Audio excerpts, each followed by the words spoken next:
Chapter 22. Operation Fruit Burst. Luckily for us, dragon fruit grows surprisingly quickly, and by the start of the following week, the fruits had reached the size of mangoes and started to turn red. The plan was this. We would ask my granddad if we could camp in his garden overnight. Then it would be simple enough to sneak down to the vegetable patch and look for the hatching dragons. My grandparents wouldn't even know we weren't fast asleep. And surely there'd be no chance of running into Grim in the dead of night. Even luckier, there was a teacher training day at school on Friday, so we could camp on Thursday night, catch the dragons, and then have an extra long weekend to play with them. You really do have to admire our optimism. So with Kat and Kai as our team organisers, Operation Fruit Burst got into full swing. Planning is what the twins do best, and by Wednesday morning we had provisions and plans, equipment lists, and an hour-by-hour timetable of the whole event. It wasn't the worst plan ever. It might have even worked. In the afternoon, as Flicker settled down in the toy box, scratching my latest comic into comfortable-sized pieces for his bed, I looked at the list supplied by Captains Kat and Kai. I scanned to see what I was expected to bring.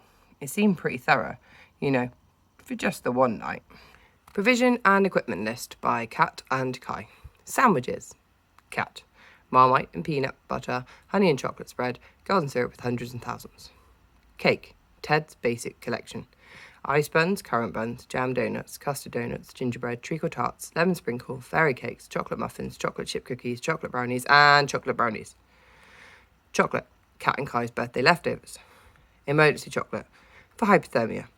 Extra emergency chocolate, for when Ted eats the emergency chocolate.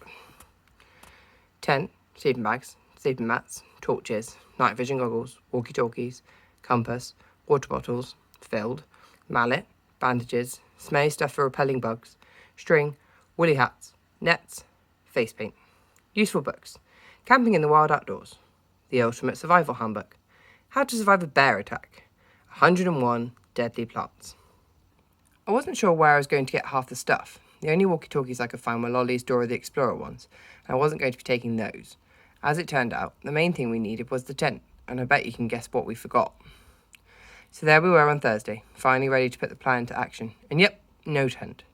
Luckily, Grandad had one kicking about in the garage, along with various bits of dodgy camping kit, including some rusty saucepans, which none of us fancied touching, let alone eating from, and an old lantern. We've had a fair few adventures with this lot, me and your Nan, Grandad chuckled. Stick it in the front garden, Nana said, and then added, that way you're nice and close for anyone needing to pop in to use the facilities, which is her polite way of saying the downstairs loo, which is just inside the front door. So under Grandad's instructions and in between his stories of camping in the wilderness, we put it up. Smells like feet, whispered Kat, screwing up her nose.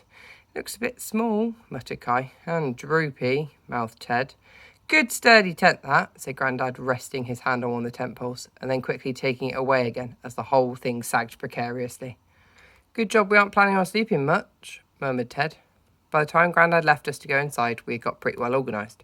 There wasn't much room, but we figured being that close together would probably help prevent the whole hypothermia thing, which Kai insisted on reading to us about from Horrendous Hazards and How to Avoid Them, a guide to camping safely. I'm not sure we needed to hear in such details about the stages of frostbite or to see all these pictures of fingerless hands, but as camp doctor, he was taking no chances. Right, said Kat, as we huddled round the flickering lantern. Time to get camouflaged. Operation Fruit Burst is go.